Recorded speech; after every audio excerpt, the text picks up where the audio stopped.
Hey folks, David Stewart here. Don't forget to pre-order Keys to Prolific Creativity and take your creative process to the next level. Coming out March 27th. Let's talk some more about prepping. Right now, I just want to give you a list of stuff, basically stuff that I have on hand. This is stuff that I would recommend you think about. And of course, there's lots of alternatives to everything I'm going to say on this list, but I have everything on here for very specific reasons, and that's really what I want to talk about. So let's start with food, because I recommended you have at least a couple of weeks of food. I have about 2 weeks inside the house and a lot more than that outside the house. At least a month worth of food outside the house, if not more, depending on how long you actually have to stretch that. So I have 100 pounds of rice. So it's really cheap and easy to get 100 pounds of rice. They come in big bags at Costco. In fact, almost everything on this list you can get at Costco. About 25 pounds of pinto beans. Those are really easy to cook up. Those and rice both. All you have to do is boil water, which means you could do this with burning wood if you have to. I have 2 cases of condensed milk. That's a great protein source and is something that can really last a long time in case you need milk for something. You could even make pancakes or something with the milk, because I also have 2 extra large boxes of Kodiak cakes. You can get those at Costco. You just mix them up with the condensed milk and some water, and you could put a griddle on whatever heating source you happen to be using. You can cook up really nutritious whole grain protein pancakes very cheaply and easily. Again, that's kind of a comfort thing. It's a little more expensive, obviously, than having rice. So depending on your budget, you want to at least start with the rice and beans. Those are staples. They'll last a long time. And by the way, I do recommend you get airtight containers for those. The best airtight containers for the money are actually going to be dog food containers. So if you get the dog food containers with the big rotating lids on them, you can put 50 pounds of rice in each one of those. It'll keep the mice out. Very necessary for me. I live out in the country. I live in a rural environment, which means we have mice everywhere.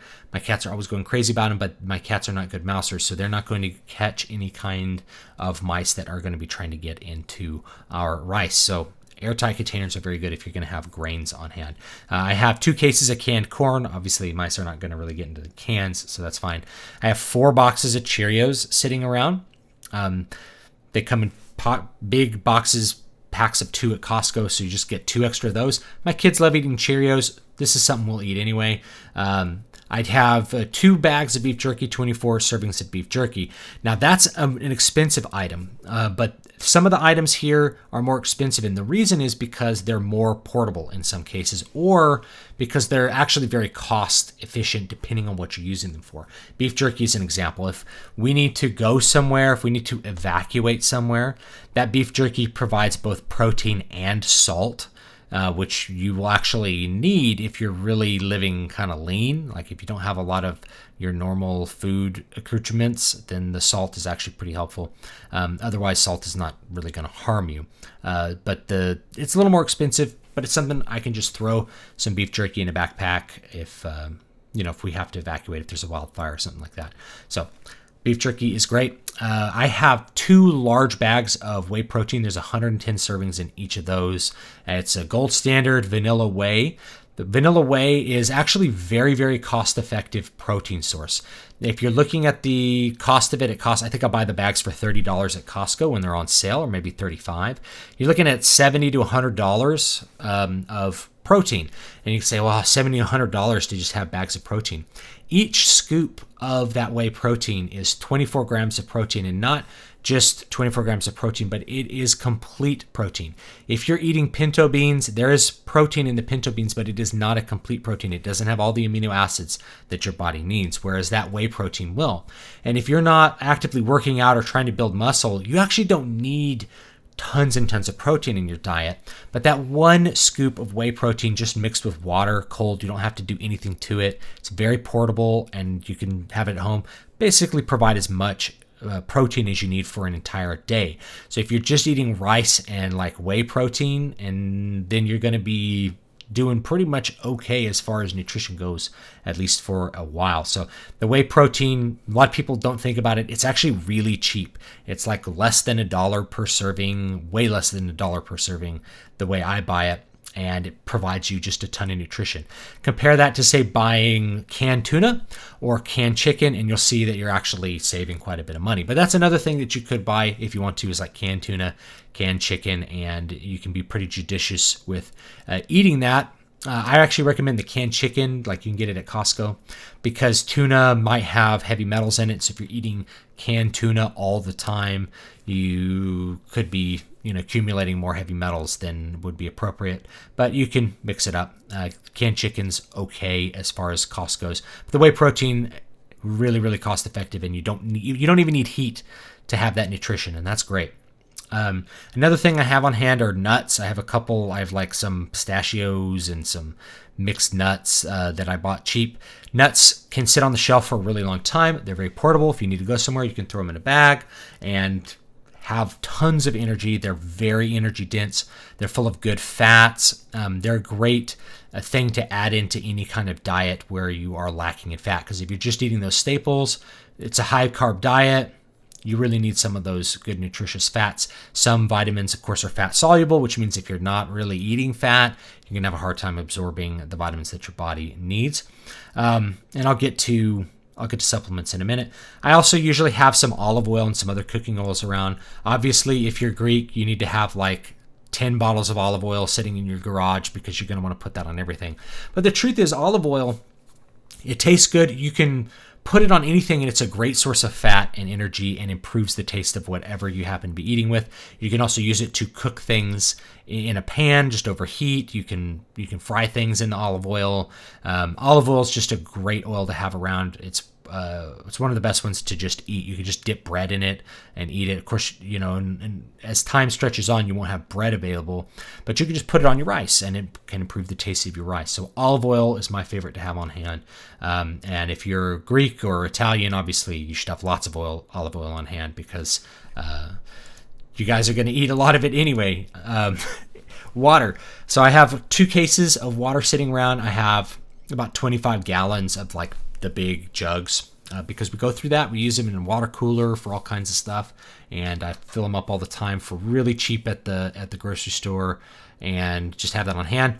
If there's an emergency and you still have water pressure, you can fill up a trash can. I mentioned that in the other video. I give you 50 gallons of water. It will sour after a while, but you can put the lid on the trash can if it's a Rubbermaid trash can, and that'll keep mosquitoes out or anything like that. And that's a good way to keep water. Another way is actually a rain barrel. So you can put some water in the rain barrel just to store the water, and you can use that water for your garden. And each time you use the water to, say, water the plants outside, then you just put more water in the water barrel. And then if you need the water for yourself, you can always just go get a pot or a pan and dip it out. Same thing with the Rubbermaid garbage can holding it. It will lose its potability after a certain amount of time, because stuff will start to grow in it, but you can just boil it and use it for cooking.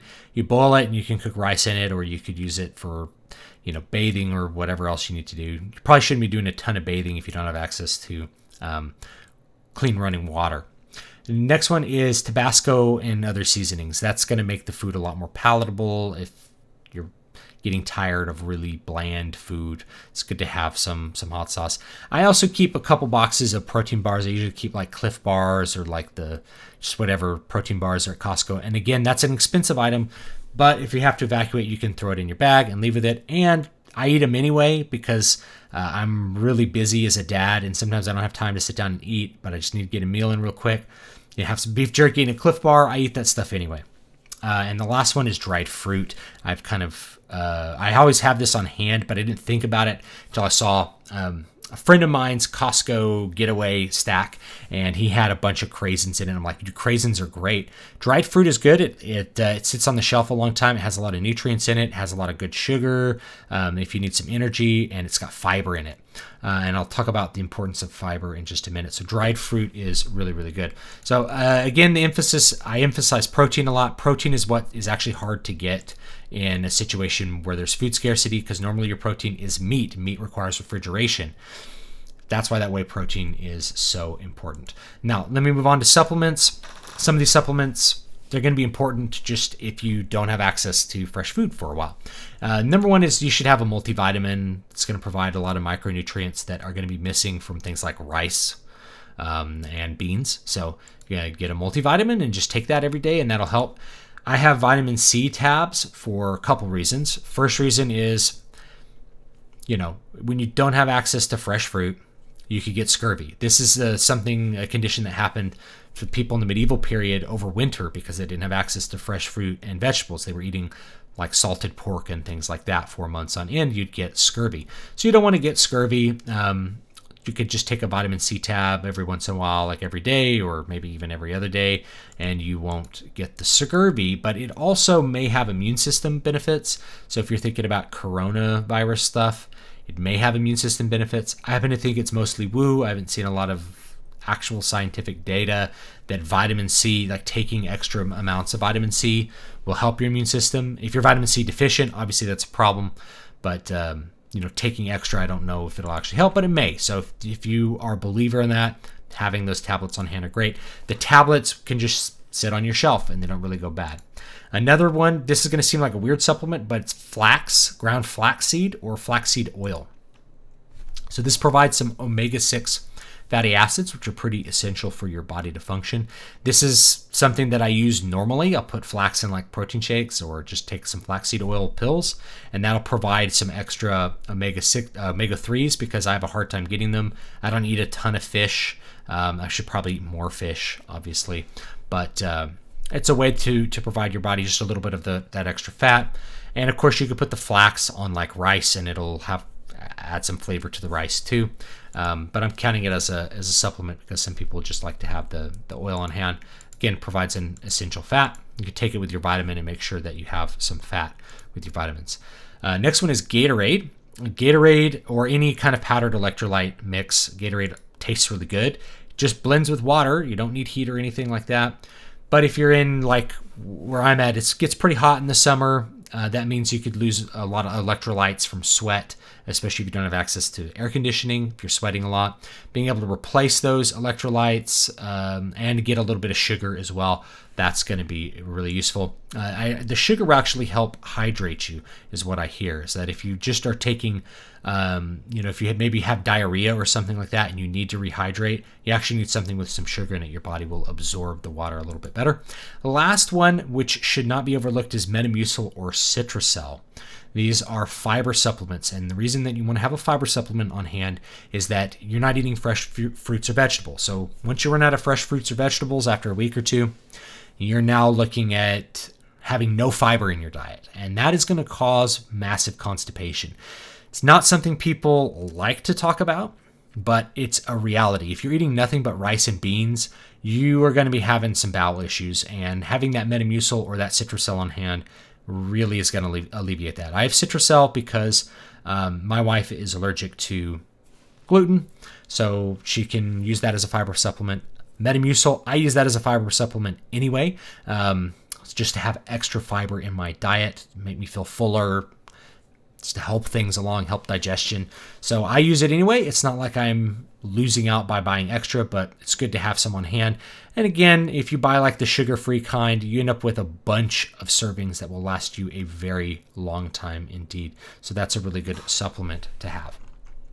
I'll talk a little bit about medicines. So there's some essential medicines that I think people should just have on hand. You should have lots of it. Number one is ibuprofen or Advil. It's a great pain reliever, fever reducer. It's just a really good medicine. If you only have like a little bottle on hand, you should buy like the big Costco bottles. And I believe that a lot of the components for pharmaceuticals right now come from China. So if there's a disruption with the flow of goods from China, that means that medicines could get very expensive. So you should buy them now while they're cheap, and then you don't have to buy them when they're expensive. Children's Tylenol syrup. Obviously, I have kids. That Tylenol syrup is really, really useful for any kind of kids that have fever. And if for some reason somebody can't swallow a pill, then you can give them the Tylenol syrup. You just give them an adult dose.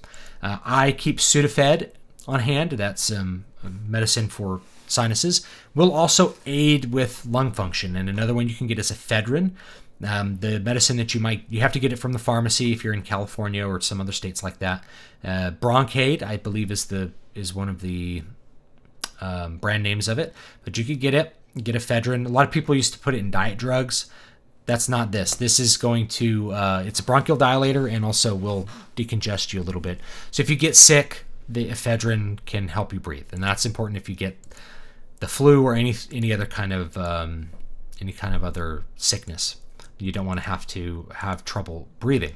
I also think you should have Pepto-Bismol on hand. Now, Pepto-Bismol will stop diarrhea. So if you eat something bad, the Pepto-Bismol will help stop the diarrhea. However, the way it works is it's a bulking agent just like Metamucil. And you can actually take Metamucil to stop diarrhea, by the way.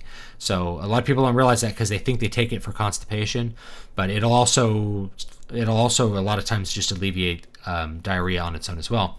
But the Pepto-Bismol does not slow down peristalsis. So if you're taking Imodium AD when you have food poisoning, that can actually hurt you because your body's trying to get that pathogen out of you. It's trying to clear out your system. The Pepto-Bismol will just kind of bulk everything up. It won't slow things down necessarily. Another one I recommend is Lotrimin AF or any antifungal. You can use Lotrimin anywhere on your body to treat fungal infections, which may be a problem if you're not bathing a lot or if you're in a hot, humid environment, not changing your socks enough, or not changing your underwear enough. You might need some Lotrimin, so it's good to have some of that on hand. I have some bacitracin, which is like Neosporin. Should have that for cuts and scrapes, or any kind of basic first aid stuff.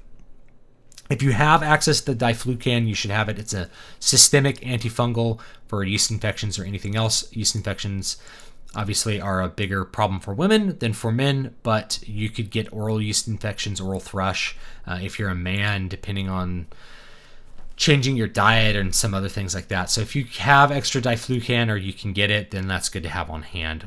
Likewise, if you can get any kind of broad spectrum antibiotic, Z-Pak, or the best is really Augmentin, which is amoxicillin clavinate, because it'll work on most secondary bacterial infections you get if you are sick. So if you get the coronavirus or any kind of flu and you get a secondary infection, Augmentin will probably do the trick on that. Z-Pak will as well. So if you have extra Z-Pak sitting around, then you can use those. Now that's kind of hard to get, right? It's like, how do you call up a doctor? Like, can I have some antibiotics just in case? But some people are able to do that. So if that's you, then that's great. Insulin, if you need it, shouldn't forget to have extra insulin. So if you only have 1 week supply of insulin at a time, you need to have more than that. I know insulin doesn't last. I think after a month outside the fridge, it starts to go bad, but you need to have that month. Zofran, if you can get it. Zofran's a prescription anti-nausea medication. Again, if you get some significant sickness like food poisoning, or you get the flu, or if you have flu-like symptoms that include extreme nausea, this Zofran will help you keep your food down, which is important.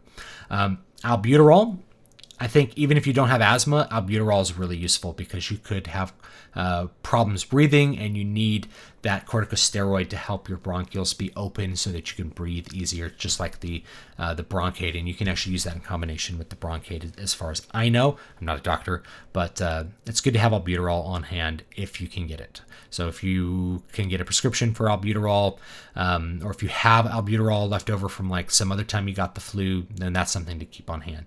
Hydrocortisone, this is an obvious one to get rid of, poison ivy or something like that, and any other prescription meds that you may have that you actually need. And if you can get it, prednisone will help as well. I don't need to go too deep into prednisone. It's a really powerful corticosteroid. It has the potential to be addictive, but it will seriously it'll seriously help you breathe better with viral infections if you're having significant lung issues from that, not secondary infections.